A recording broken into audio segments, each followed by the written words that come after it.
Hi everyone, welcome back to Amariq Studio, and this is the next video in the Figma Mastery series. In the last episode, we explored Figma's interface and learned all the essential shortcuts. Now it's time to understand one of the most important things inside Figma: frames, groups and sections. These three might look similar at first, but they behave very differently, and if you mix them up, your file can turn into a mess. So let's go step by step, and I will make it super easy to remember when to use what. Let's start with frames.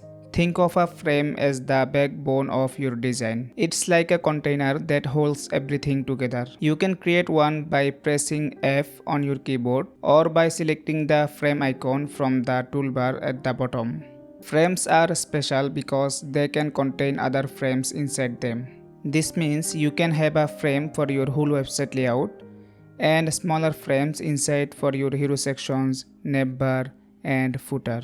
Frames also let you add auto layout, constraints, and responsive resizing. These are things groups can do. So whenever you are building structure or layout, always use frames. Let's see this in action. Draw a frame for your website, rename it homepage. Now inside it, create another frame for your hero section. You can resize, align, or apply auto layout independently. Everything stays neat and controlled. That's the beauty of frames. Now what about groups? Groups are very simple. They are mainly for keeping elements together visually, but not for layout control. To create a group, select a few objects and press Command G or Control G on Windows. You will see them combined under one layer in the left panel. Here is the key difference. Groups don't have layout or constraints. If you move one element inside, it can easily overlap or go out of alignment. So groups are good for quick organization like grouping icons or set of buttons, but they are not great for structure or responsiveness.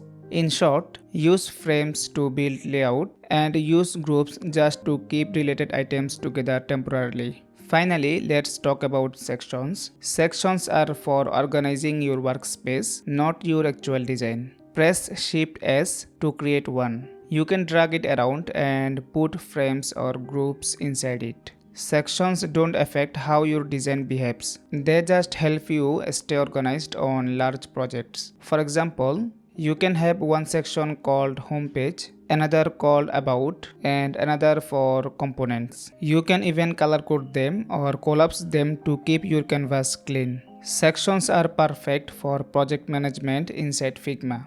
Alright, just a quick recap before we finish. Frames are for structure and layout, groups are for simple visual organization, and sections are for managing your workspace. Once you understand this difference, your workflow will become 10x faster and way more organized. And that's it for this tutorial. In the next video, we will move one step deeper into layers and hierarchy, how to nest elements properly, lock layers, and name things the right way so your design stays perfectly structured. If this video helped, hit like, subscribe, and keep following the Figma Mastery playlist because each video builds on the last one and you don't want to miss what's coming next.